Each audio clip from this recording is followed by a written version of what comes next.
All right, we're going to be doing part two, From Here to Hell and Back Again, the story of George S. Fanala and George P. Fanala. And if you know anything about the story of the Fanala, um, the fighter pilot, you will see that there are, he's actually quite famous. And the story is archived in the Chicago Museum, and it's a corruption of a Pennsylvania State Hospital and the community itself. They didn't want to close down the hospital because they had all benefited from this state hospital, which is I believe in Scranton, PA. And once George comes back on, we're going to let George take the whole rest of the interview. I wanted to lay out a little bit about the story because it is in comparison when we talk about prison systems, we still expect principle ethics and that there's no ethic violations going on within and outside the hospital, especially the state hospital system.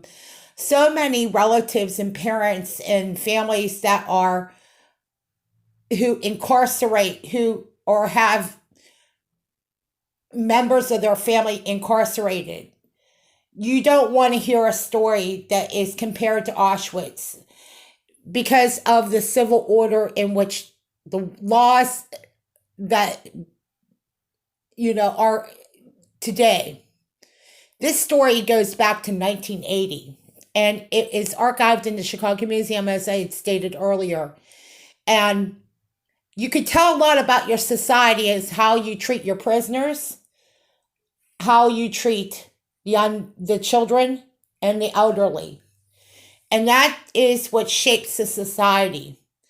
And this story is going to be better told by family members and other witnesses who were there in 1980, who saw firsthand the atrocity of what a normal person walking in there would come out in a dead slab. And that's coming from George P. Fanala, who is an electrical engineer in Arizona. He left Pennsylvania because of the dark stain this left.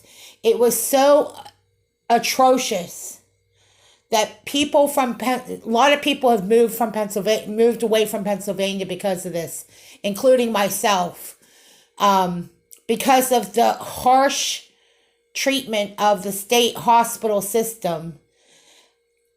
It's almost compared to imprisoning your own family members and not giving those people a chance to be human beings. We're not talking about major violations either. We're talking about equivalent to a traffic stop.